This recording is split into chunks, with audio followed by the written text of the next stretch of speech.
Welcome to the Globetrottin ADs. This podcast is for you, athletic directors, activity coordinators, coaches, and program associates based in international schools around the world. The Globetrottin ADs is proudly hosted by Nick DeForest from the American International School Vienna and Matt Fleming from the American International School of Budapest. Here they are now, Nick and Matt and the Globetrottin ADs. Hello and welcome to this episode of the Globetrottin ADs. My name is Nick DeForest and I am solo today for this episode, like I was last weekend in Dusseldorf.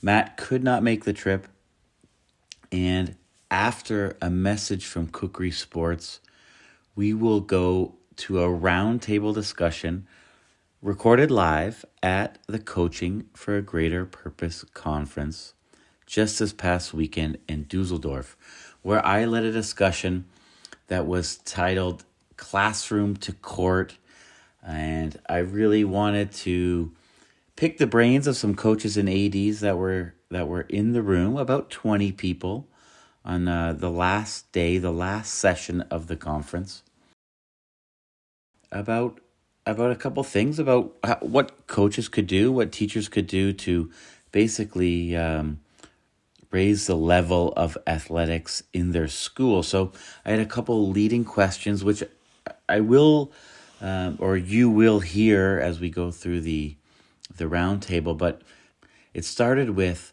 what can teacher coaches do to bridge the gap between skills taught in the classroom and ones on the court? Some great answers. And the second one, as that discussion died down, got into, can teachers play a bigger role in stressing the importance of athletics? Two questions I really love. I love hearing the ideas from different people around the world, because I think our schools,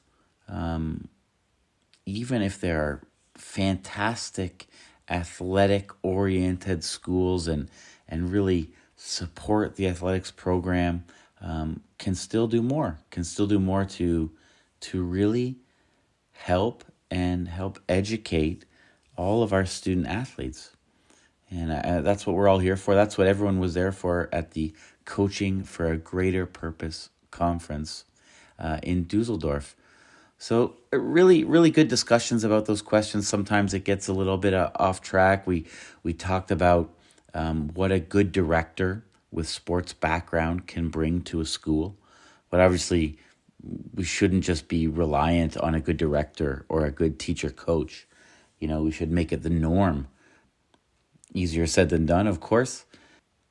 There was also some talk later about using the whole school community. Or you'll hear from an elementary school teacher coach that really used the elementary students to the benefit of them, as well as the team on the field.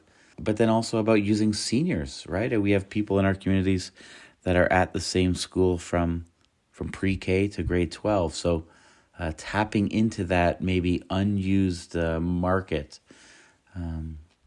is an interesting thought that I hope you look forward to hearing.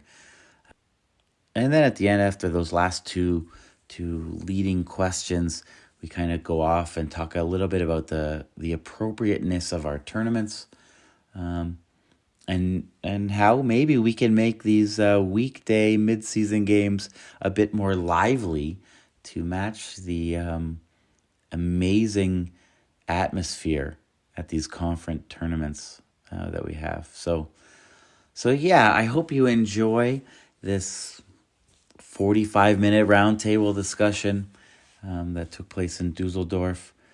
I believe and I do hope that the people in the room got something out of it, and you'll hear about someone who absolutely did. And maybe you can take some of these things back to your schools. Keep the conversation going, because that's what this podcast is all about. And before we turn it over to Cookery Sports, who was conference sponsor as well as this podcast sponsor, I do want to say thank you to everybody that I talked to and I saw over the weekend, because it was really humbling and just really great to connect and just talk shop for 3 days straight. And there's so many great educators and coaches out there. We need to continue to get together and share best practices and talk and become better. So I look forward to Frankfurt in August of 2025 for the next Coaching for a Greater Purpose conference. And I hope you all do as well. So enjoy. Kukri are a global multi-sport clothing brand specializing in providing the world's most prestigious schools with bespoke made and designed team uniforms for students of all standards and abilities.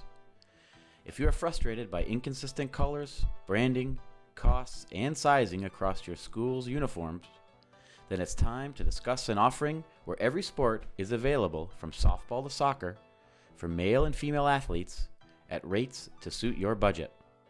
To find out how Kukri could elevate the apparel of your student athletes to a professional level, email the team at contact@kukrisports.com. A dedicated sales manager will offer you a quote today. Mention this ad and receive a special offer on your coach or PE staff order. All right. Well, thanks, Frankfurt, for coming over to the off couldn't work. Thanks for coming over. And obviously, it's a roundtable discussion, so I just want to lead it in something that I'm very interested in and kind of more concerned about, or realize that maybe we all should be a bit more concerned about, is the emphasis of the athletics program and how crucial it is to kids at our schools and kids in general. And I see it, even though my school is very well supported financially, we're still not really there yet in really using the athletics program to the best of its ability. And I mean, you really directly from the classroom to the court, how we can, as teacher coaches, really emphasize things in the class that you're experiencing after school and vice versa. And, having kids that are really passionate about athletics, use that in the classroom. The kid that hates bio and can't see anything in there, he can do some sort of project that is related to movement and sports, the body, something, as one example. So anyway, I want to not just have these thoughts flowing around in my brain, but that's why I put it down there, to hear some from other coaches or teacher coaches. And fair warned, you are being recorded. I hope that does not stop the sharing or collaborating. I've done a few of these, one here last year and then at another conference, and there always seem to be the most listened to episodes. I don't know if because everyone in the room wants to share it, like, oh my God, there's my voice. Or just, I think people out there are interested in what we think, not just we as these people here, but in general. Like last night, the conversations in and around the karaoke and football game were pretty meaningful at times. So I just hope to recreate one of those here. See what you guys think. So you're being recorded. So I have two, let's say, leading questions to start with, and then obviously we can take it from wherever we go, and obviously your ideas. But I kind of went over my why and of that topic and why I'm interested in it and how I see it not being used. I used to run into, and maybe you guys too, have teachers at school that are just like, oh, you can't play on the basketball team because you're a senior and you need to concentrate. You need to get in it. Because I experienced that when I was in high school, and I know it's still out there, but I feel like that's being reduced. They see the value, especially in international schools, but maybe they're not as supportive and don't really get the connection. Those, let's say, not the teachers that aren't coaches. So I hope that also with the book, I hope we reach a bigger audience and have directors like Frank that know how integral athletics is and really try to shape a school around their participation in athletics. So that's a bit of my why, is stretching outside our school walls. So the first one that I thought would be quite good, because I think most of you are all teacher coaches, some everybody, right? What do you guys, or what can you guys do as people that love athletics? Obviously, you're here. You're in the session the other day. I called all of the people here the best of the best coaches because you're coming on a weekend to develop yourself in something extra. Don't like extra, but it is. So what do you think? What can you guys do as teacher coaches to bridge the gap faster to the court? Could be easy. I mean, easy answers or something you already do. I would say that, so with Brad and I, we coach football. We do the varsity program, and we actually once a week do classroom sessions. So we take them off field and bring them back in, and then we're talking about bigger picture things. And very rarely actually does it actually get into any kind of tactical discussions. It's more culture based. It's more team identity. It's more focus, and then it's also occasionally giving the lads times just to actually do some schoolwork and giving them that time where it's like, you know what, we're all coming in here, regardless of what grade, and we're just gonna have like some support. And you often get, you know, kids in grade 10 that are getting support from kids in grade 12 on math or whatever, and you see one of those skills kind of aligned, but you have to actually taking them off the field and back into the classroom, like work in a completely different capacity. I think it's like working to a greater purpose, right? Like, why are we doing this? Why are we all doing this? What's the point? And you can't, their academic life is super important for them. And if you create a tension, right, it's not going to lead to anything useful, right, for your team. So that's the idea, is we try to work towards this goal all together and try and take tension away, right? Whether that's like a kid to it, and like dealing with teachers as well that have concerns, like being proactive about that and advocating for the kids. Not always, because sometimes the kids, it's their fault that they got in the situation. I guess that's why we do that, right? Because, you know, you connect with them in a different capacity when you're back in the class with all the, like, you're both teacher coaches, as we talked about. So you take your teacher hat on, and for it, there are other club coaches at Frankfurt doing that, or at other schools. They know, right? Like when I was coaching in Singapore, we used to do a very similar thing, and I had a brand new program, and so the girls were learning the sport, and they weren't being, in their minds, successful because we weren't winning games and things like that. But having that time, you know, if you had the second session of practice, so they had an hour after school finishes, they used to come into the athletics office, and I think that was one of the coolest parts of being an athletic director or something like that, that you have kids in an office.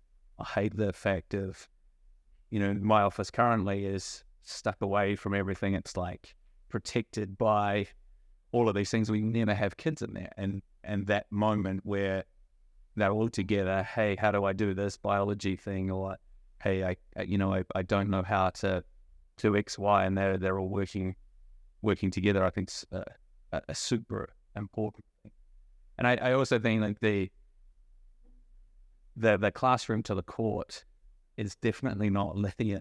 Like it would be, you know, one of those, if you were to draw it out, it's like classroom and then court, because all of the kids have different things that come into it. You have the different motivators, intrinsic, extrinsic, that someone was talking about yesterday, and I think it's a real challenge for us as coaches.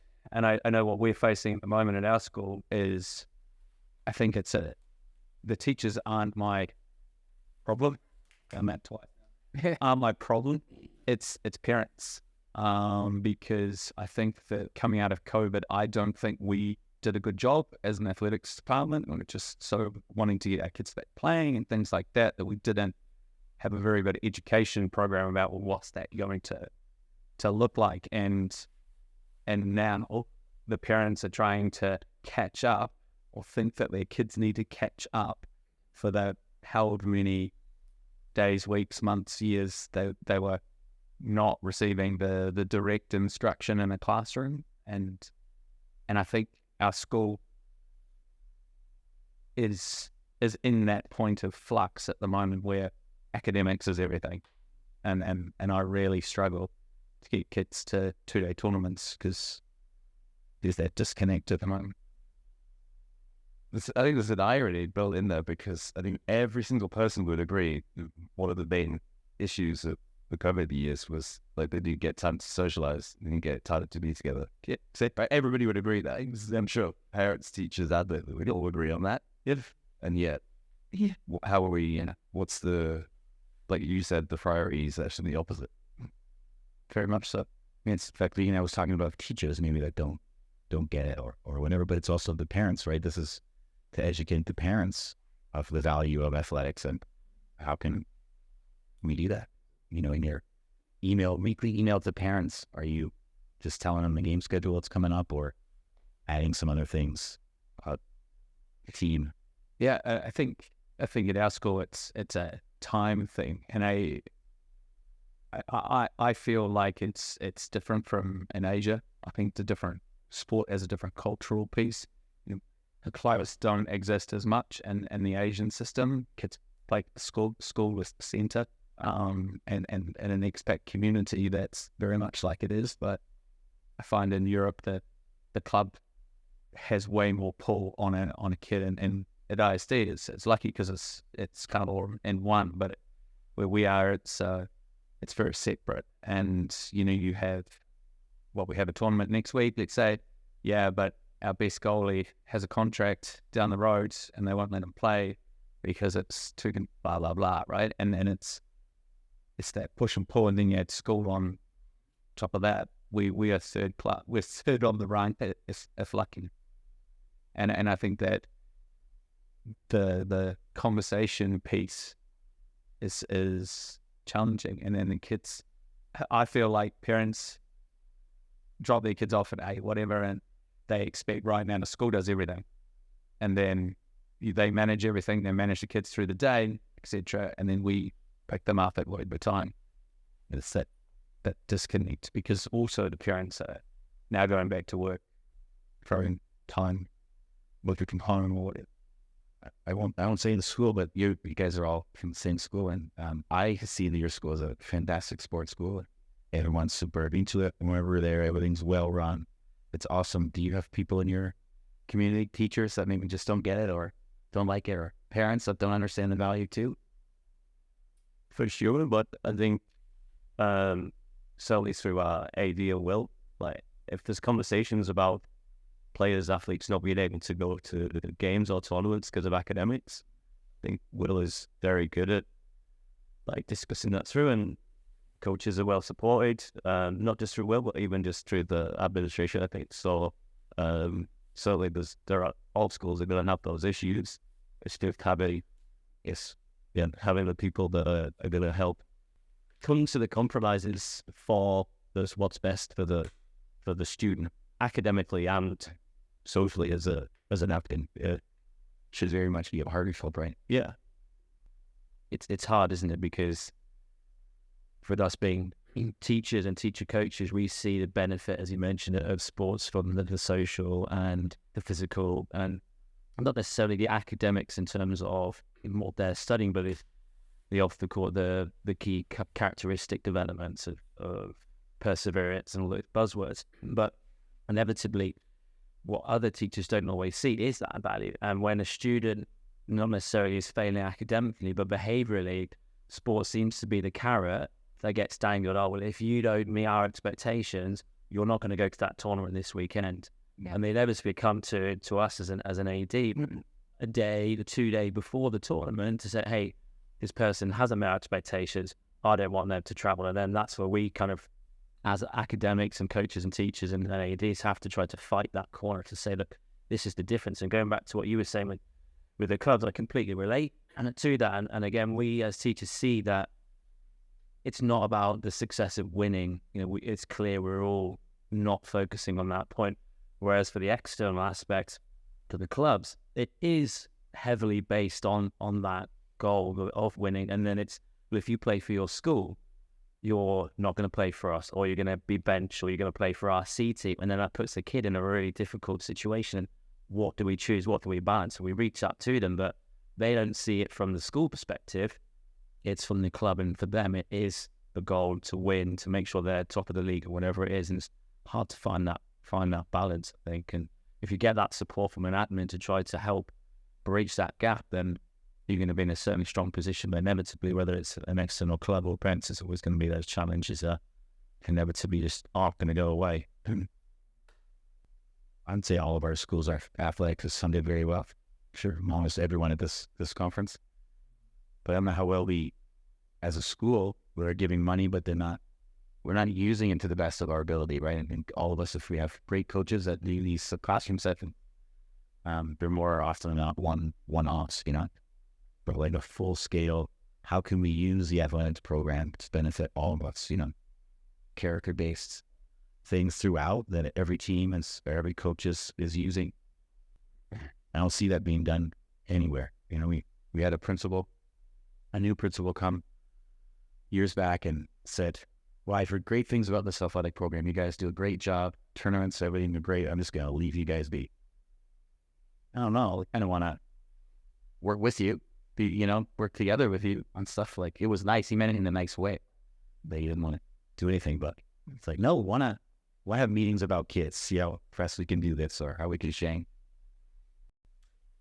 I do think where administrators at the school, so wherever they've been a coach, and particularly if they play team sports, I do think they have a different perspective, right? I think it's kind of weird, but like most admin, they do individual sports. They run or they cycle or they play tennis or golf or something, right? It's always something that's isolated or individual. There's been very, very few of them that I've known that have coached team sports or played team sports, which is kind of weird. Because if you think about it, like a leader, you would think that they would want to be the captain, right, on the team. But I think that where you find people who have that, and like this school, right, they promote somebody who has that skill set to the top job. I think those people are way more receptive and way more understanding. But I don't know why that is. It's a weird thing, right? That it's individualistic, awfully. You need that individual drive to get them to that top position. Yeah, it is hit and miss sometimes if you hire a principal that's big college sports and then have this, they dig in on the bit and they're helping in, and hire someone that's never played a sport before and don't value it. It's a relief though, isn't it, when you come into a school and a member of the admin that's the head of the school or has either played or coached a sports. And I think you find that a lot of them maybe have some sort of PE background. I don't know what it's like in your schools, but in ours, certainly one now and then previously have either been a PE teacher or have a sport background. And it's so kind of refreshing to be able to get that support, because you know that and can approach them and they're going to back you up and they're going to want to promote the program. And I think it's such a good thing to know that you've got that ready to go in case something should come up and it becomes a situation, to know that you've got that backing. Yes, we like it to be more hands-on. In some cases, it's always nice for them to come and watch a little bit more on a Friday or a Saturday. It doesn't always happen. But at least knowing that you've got that in the locker, so to speak, does help. And I wonder if in your schools, if you look at the leadership, if anyone is a teacher or that has taught PE, or if they've had that in the past, and if you found that it's certainly been a benefit or not. Is that a case of anyone? Do you know?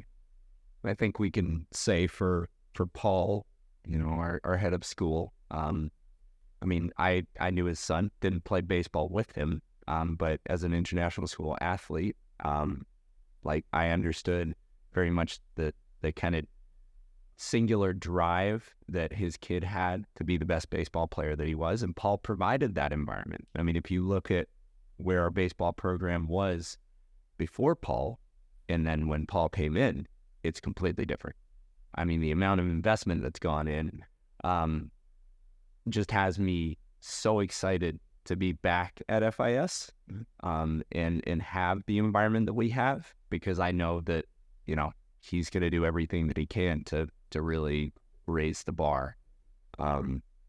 It's it's a unique opportunity for me coming from a place where I felt like I didn't have anyone's backing over in the UK as both a teacher that had a unique interest in sports that don't typically get played over there, whether it's basketball or baseball and softball, and then coming back over here, and it's like a different world. Maybe not just the background of the person, but if they have kids at school that play sport. Yeah. I think, yeah, past director for the soccer, the son and play soccer, not that chain, right? I think for a personal standpoint, as a dad as well, my son was at ski team training yesterday, and he texted me. I was like, "Still alive? Didn't injure yourself?" You know, they kind of carry on first. And then I said, "Well, how was your day?" He's like, "Oh, so and so was there. Who's the secondary school principal?" And he said, "I did a really good job," and that made my son, like, made his day. He's a year 7 kid, so he's just first year of middle school. And, you know, I think that connection is also, so the middle school principal was there, the secondary school principal was there, you know, and that the kids love seeing that admin out in a different context and getting that general feedback, because other times they spend from the office for not so positive things. So I think it's really good. That's a message from the top, whether it's admin at a ski race or in a faculty meeting that mentions the tournament on the weekend or doesn't, shows to the community that it's important. And I don't think teachers realize, or non kind of PE teachers, I guess, in some ways, how important like their role is to support that. Right? When we stand up in a faculty meeting and say, "We've got this going on this weekend, please come and support," quite often it falls on deaf ears, and you see the eyes of the other faculty members, and they're not really that interested, but they don't realize that it does make such a difference. Like you said, that comment on a Monday morning, "I saw you on Friday, great goal, great save, great pass," whatever it was. Suddenly they're like, okay, they've been noticed, someone has seen it, someone came to watch. And it's so hard to try to get that promotion, but it's so important. And I don't think a lot of people realize how good it is and how much it's valued amongst any student, whether they're primary school, middle school, or high school. No, just, trying to get that out there is a challenge in itself, but we can do that. I would say it extends community-wide as well. So I coach the varsity football, so I'm dealing with the upper school students, but I am an elementary football teacher, so I teach grade 4. And one of the things that I noticed right away when I joined the school is that our attendance for games on the weekend was rather low. And I know that I am constantly on a daily basis surrounded by 500 kids that are obsessed with football. And I'm like, why are these kids not coming out? And especially last year, I had a group of students that were so passionate, and it made such a difference to my students at the time, but it also made such a difference to my athletes, because my athletes would all of a sudden be walking around the cafeteria or recess or lunch or whatever, and my students knew who they were because they knew they were on this team. They knew what positions they played, and they were following them, and it made my grade 10s, my grade 11s feel like they were superstars out there, and it really did make a difference. And they were there to watch on the weekends, but it was bridging that community. And I had many times in faculty meetings where I'm like, "Hey, all elementary staff, we have a game this weekend," and it's on deaf here, so I'm like, okay, I'm going to target the children and start trying to get them out a little bit more, and it made a huge difference. And an interesting thought experiment would be, so like talking about skills in the classroom but on the court, and how do we build it? So can you imagine a school one of our schools, and you just took all the sports away, just deleted all of it, it's gone, right? It's not something we do at all. What impact do you think that would have on behavior in the classrooms? What impact do you think that would have on like the kids' ability to work together? And just a general attitude. Yeah. Like if you just took it away, then we would see it immediately. We would see immediately that it would be negative, and yet we don't think the other way around. Right? We don't think of all the positive. We get a place where kids just come and aren't really happy, and then leave. Like you can say about maybe a normal German school or normal Austrian school or normal Swiss school. They show up, they give their info, and they go to that pub. A full different environment, right? Which is another reason how it's so important. the way some kids see themselves would be completely different. The way some kids see other kids would be completely different, right? And not in a good way. Very similar, obviously similar topic. So next one I thought of, can teachers do that? Can teachers play a bigger role? Not necessarily you, guys and lady, because you're here, right? I don't always preach to the choir, so to speak, but do you feel like teachers at your schools can play a bigger role?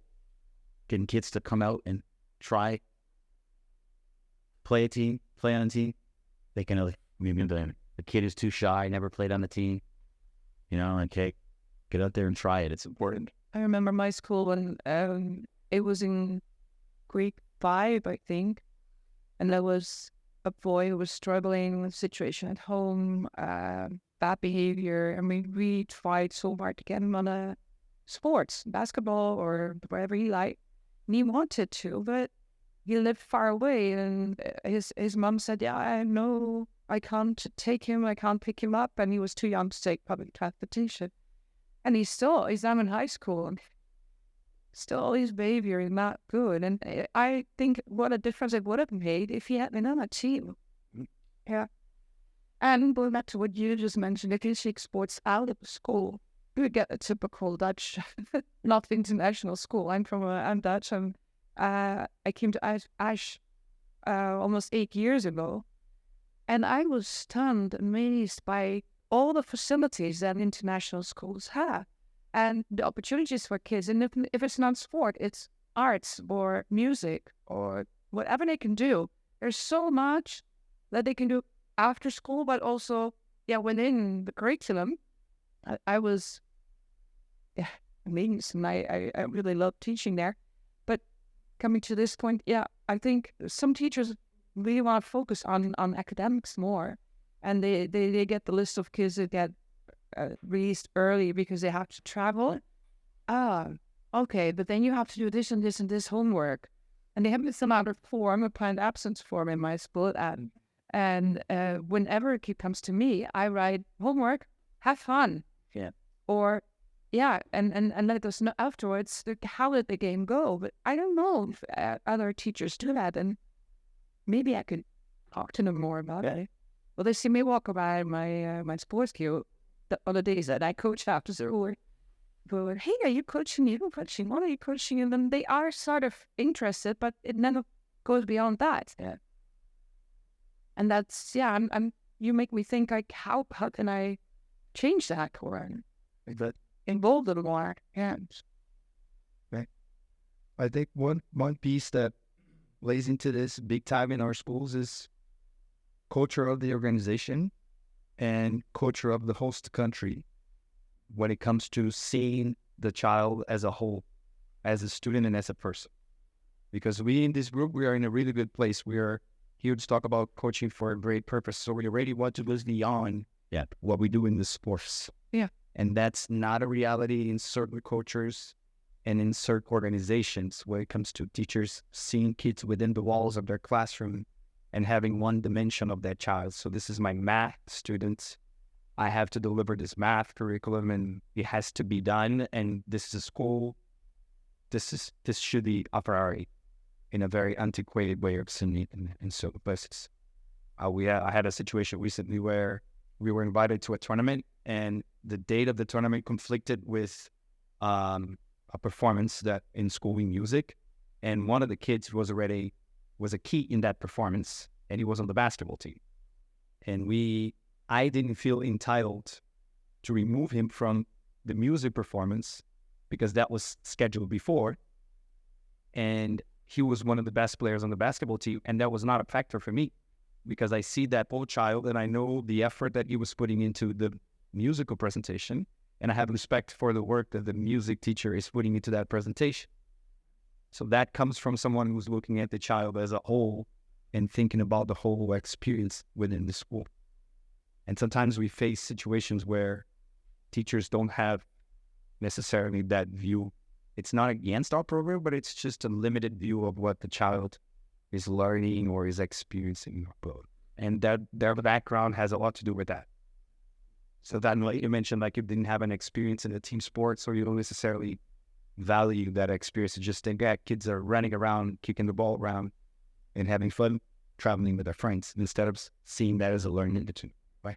So one thing I always remember during the application or interview process for my current job, the head of drama said, what do you do when you have, music and sport in the same season or whatever? And to me, it was really simple. It's like, we don't own these kids. Like, athletics doesn't own the kid, drama doesn't own the kid, whatever.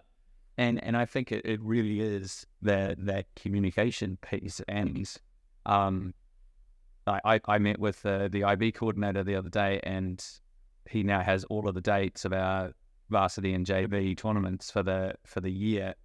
That's going to now be put into the assessment calendar, so that the teachers don't. We didn't go as far as asking them to abide by those and not put assessments around those dates, but to try and remove one of the other roadblocks of kids going to tournaments. I think that was a massive step forward for our school. And I think the other piece is knowledge, because I think, we're all experts in education or parents are all experts in education because they went to school. We all, think we know how a school works or whatever, and we see teachers and the school is kind of being on the pedestal. So why do you question unless you come from a place of knowledge? And so, dates can be moved, exams or tests, assessments. You can get an extension, and you just need to know that that's a possibility. And even year 12, not year 13, but year 12 exams, we had kids coming in so they could go to basketball or whatever the competition was, track, and do their final exams a couple of days, after their peers. And when you talk to a parent that says, "Oh, no, my child can't go because they have this exam," it's, well, actually they can. We can talk to people and get it moved. What, really? And I think that was the other part of the discussion I had with the IB coordinator was, do you think the kids really know that they can ask for an extension? Or do you think the parents really know that there is some types of that will extension? Yeah. Another one is, do teachers really know? Like, this coaching for a greater purpose is aimed at, right? I'm sure they just think we just go and we throw 11 shirts out to the 11 players and throw a ball on the field and then kick it around. But what can we do to make sure they do know? Bring everybody to the coaching for a greater purpose next year in Frankfurt. Yeah, Frankfurt, 3,000 people. Listen to this podcast. But I think, like what's the saying? Mark Hull. Mm-hmm. Why not have it as like somebody that you bring in to, all teachers, right? Who wouldn't get something from that, right? Like, it's classroom. It's the same as classroom. There's a guy, David Galbraith, I think we were talking about him the other night, and he's the mind coach of the Japanese rugby team. He's a Kiwi guy, and a bunch of other athletes. And he talks about, it was almost like Daniel was talking about today, but he talks about a cake analogy. Everyone loves icing on their cake because it just makes the cake a little bit better. And the icing for our kids might be winning, might be, getting the most rebounds or something like that. But the cake also tastes okay without the icing, as long as the right ingredients goes into it. And I think you could use that in a classroom context as well. We are a group of students. As long as we put the right ingredients in, the output's going to be be okay. And we need to be thinking about how can we make the cake as good as it needs to be, so then the kids can put the icing on the top of it. To piggyback on what you said about do they know about what we do and about what we're doing here? I'm a new AD in a new school this year, and the first thing that I did even before coming in, I had a meeting with the captains of the teams, and I sent them a survey. I want to know what it is to play for the school. What are some things that the school is doing well? What are some aspirations in that? And a lot of the students share that the school doesn't see what we do. We do these amazing things in sports, not only winning or losing tournaments, but we learn a bunch and it's nowhere. It's not celebrated enough. That was the first. So that already tells me that there's a symptom of maybe people don't value because they don't see, they don't know. So what are some things that we can do to promote that? And I think on an admin level, as a athletic director, advertising, showing information, sharing information, being present in assemblies, and trying to have more interactions with the teachers about and showing what these kids are doing. So a big initiative that they had was the social media page for the school. And they decided with me in the committee how they want to share and stuff. And one of the interesting things that they did was they did not want the scores there. We're not going to make it about the scores. The kids didn't want the scores there. The kids, so in a conversation with them, because I showed them some social media examples, some pages from other schools. And there are schools that published scores. Eventually, there are schools that are only about the scores. So the whole page is the scores of the game. So this weekend there was this game, there was the score. And they decided, no, we want to celebrate more like the learning that we have and the fun that we have instead of just making it about the score. And I was happy to hear that because, again, like Mark Cole said, you define your successes. If the success is the number at the end of the game, then you're telling the people. So that's one way to sort of show what the kids are doing and what the kids are learning. Also to celebrate your coaches and your philosophy and all the values that are in your program for the community. Just one channel to let the community know about what these kids are doing.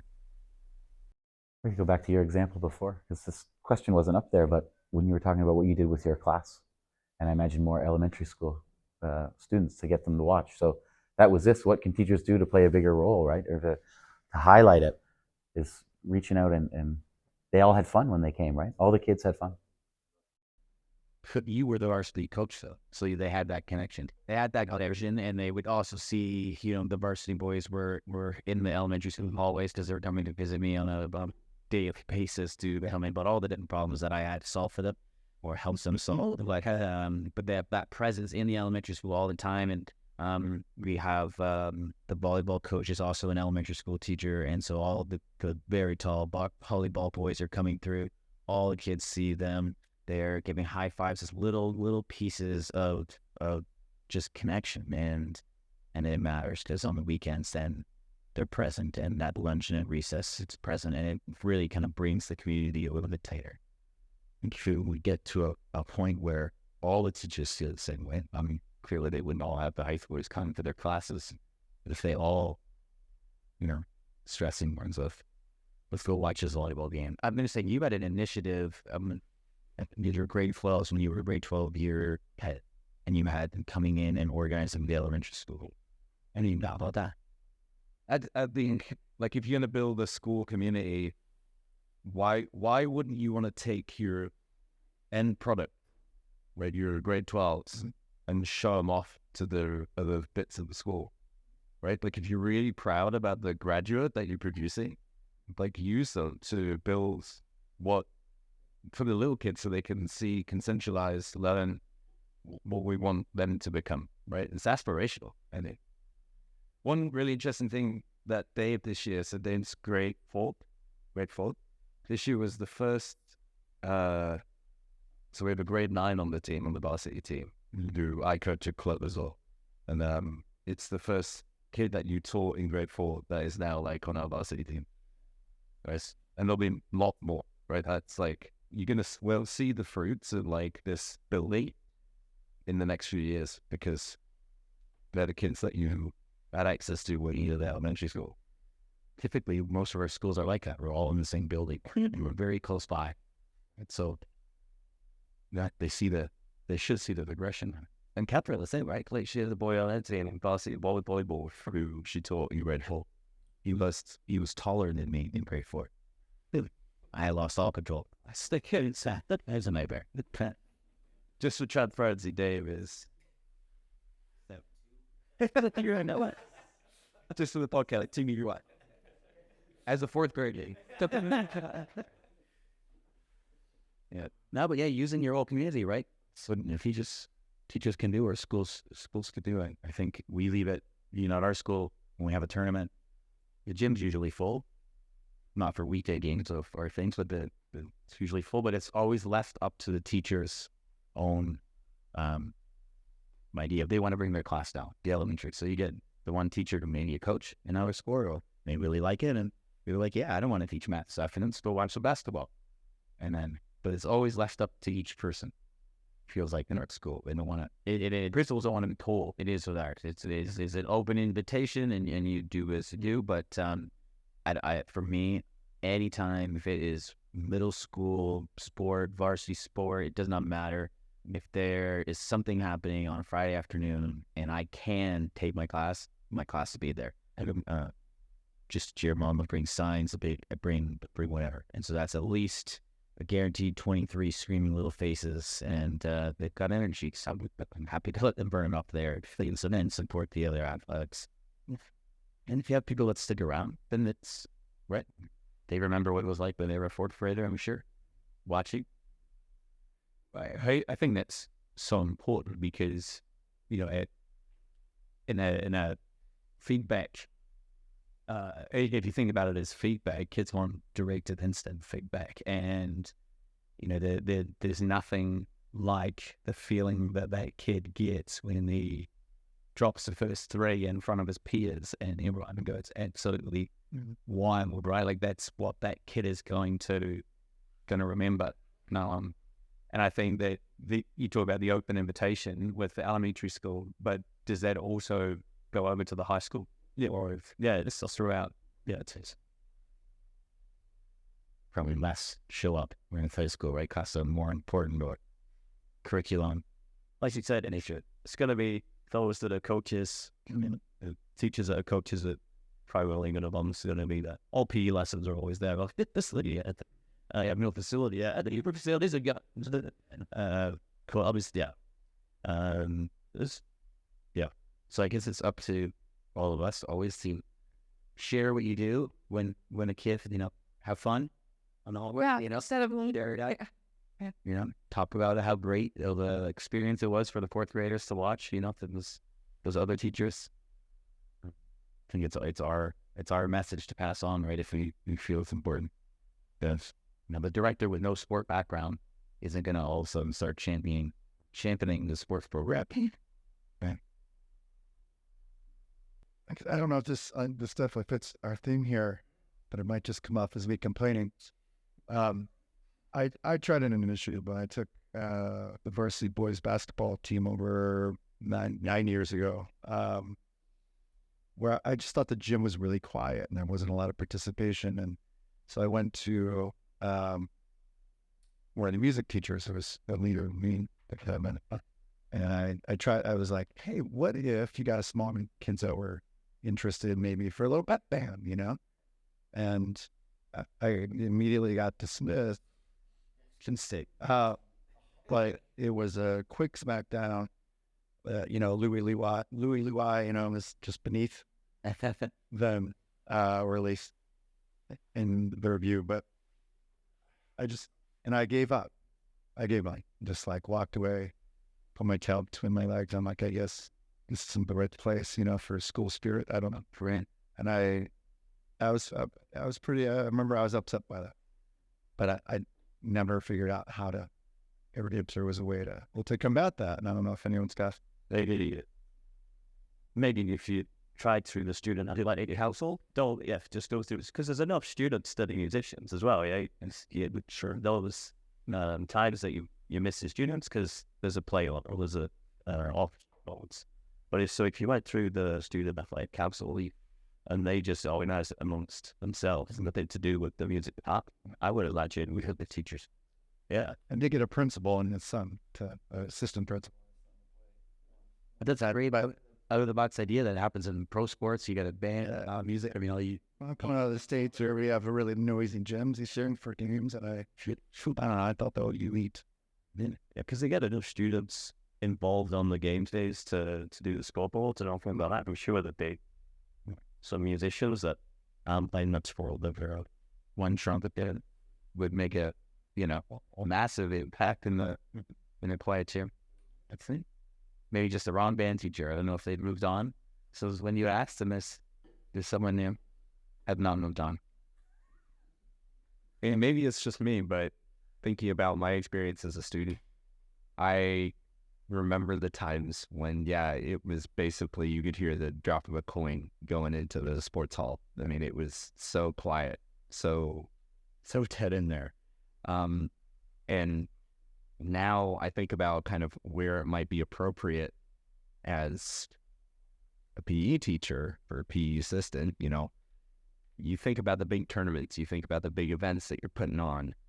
I can see something like that taking shape and having much more of an impact if and when we host ISSTs. Obviously, you wouldn't necessarily want to experiment if things maybe don't go the way that you plan, and it kind of blows up in your face a little bit. But I feel like, given that most of our games are Friday evenings or Saturday mornings, it's not necessarily the right time of day. Most of the kids have maybe gone home, have their own plans, but ISSTs, we almost have that captive audience, whether it's the PE teachers taking their kids over there, or whether it's, coaches bringing their own classes over. You have people that have an excuse to turn up and watch. And so I'm sure that even if it's just a one-off, you can probably pull some strings and get it done.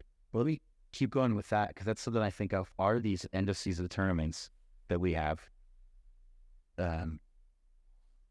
appropriate for our seasons that we have. So we play a weekday, gym, empty, maybe a couple parents there, you're playing, and then that all season. And then you go to this tournament and there's chaos in the gym and it's loud and you're playing for a medal, and then 2 days you got to have a champion and you're going to get a banner at your school if you win. So to me, I'm not saying I disagree that they're not appropriate. I'm interested in, because from the regular season experience to this awesome experience at the end is so different. It ramps up to. Does it? For some kids, we've had kids not want to play in the basketball game. Like, I can't. There's so many people. They're all cheering. Like, I can't play because they never experienced it. We know as coaches they're going to be better for it when they get out there and do it, but it's so different. It's a very different pressure, right? So maybe we need the band for all the weekday game and the elementary kids on the Saturday to level that up to equal, because I don't think we can change those turns. Gonna try and pipe through some artificial crowd noise. And so I remember, I think it was last year, our JV girls volleyball team were playing at Mises tournament in Amsterdam, against Amsterdam, and they just broke down. There were tears. The level just dropped because they couldn't handle the pressure. They were all like, we don't know what to do. And you've got home field advantage of one school, which was huge, and it made such a difference. And because throughout the season, we know what it's like. We're very rarely going to have the same team from the start to the end. There's club games, there's injuries, there's academic pressures, there's parental visits or whatever it is. So we know that the team we start was going to be very different to the team that we end up with. And to try to work that through it is always going to be a challenge. But yeah, it's so hard to prepare for, because you just don't know what you're going to get. The team that we play against, we might win, whatever the score is, but that team is probably going to be different to the team we get in Nice. So I think everyone's in the same position. You just have to turn up and see what you get. But certainly that rocking gym, when you get there, if you're the home team, makes a heck of a difference.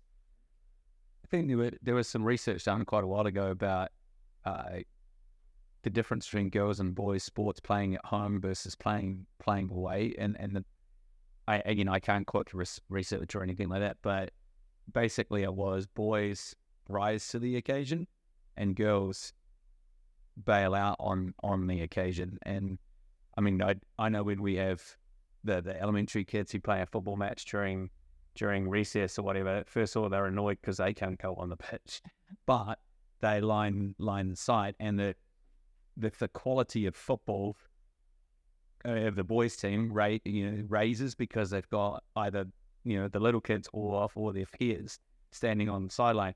As soon as the bell rings or they have to go back to class, you kind of see there's dull 10 minutes while they like the adrenaline kind of goes out, and then they go back to playing. And I think it's really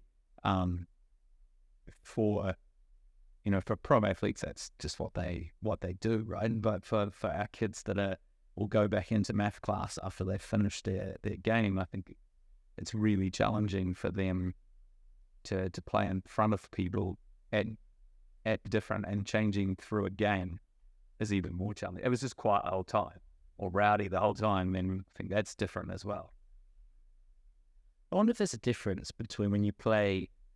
I've not played anywhere near a high level, but if you step out on a court in front of like 20, 30,000 people, I wonder if that number is so vast that you just ignore it, as opposed to playing against 100 or so, a crowd of 100 or 200, where it's a bit more intimate. I wonder if there's a balance, or when you cross over that point where the fewer the number, the greater the level of intensity, because it's so in your face. Whereas when you're in such a vast environment that you block it out because it's so big that you can't think about it, because you've got to deal with the task at hand. I wonder if there's a line between, or where the crossover is, if there is one. Maybe there isn't. Maybe playing in front of 80,000 people is as daunting as it seems. Very individual. So yeah, of course. Yeah, like I didn't play in front of major crowds by any means, but there were times where the school would come out and support you. And while the atmosphere would be really high, if my father was there, I was going to run through a wall. And so there was always a difference in my game if my father was present. Quality, not quantity, I guess. Yeah, the right people, right? You're a high school student, and other high school students in the crowd, or closer on the intimate. But our tournaments are special, when they have all these people. Now, sometimes with double tournaments and ICCs, there's so many people watching. I played college, I didn't have that many people. But any games, national championship, junior college, nowhere near that many people as like an ICC basketball game. Way more exciting. So it's special what we do for these kids. And then the people watching online. I'm saying this, usually 100 of this, right? Oh, that freaks out some of our kids. Now, what do you mean? It's not just people there, and then they want you to act it. So if I poop up, and they can watch it after the game and make a clip of it. Yeah, they can. Definitely. Yeah, fun. All right, guys. Well, thank you, and ladies, excuse me for sharing. I have something small for everybody. I hope you got something valuable out of it, and anyone who's listening. And there is a Globetrottin AD keychain. First time podcast, a long time listening. Thanks, man. Thank you all. Thank you. Yeah, really good. Thank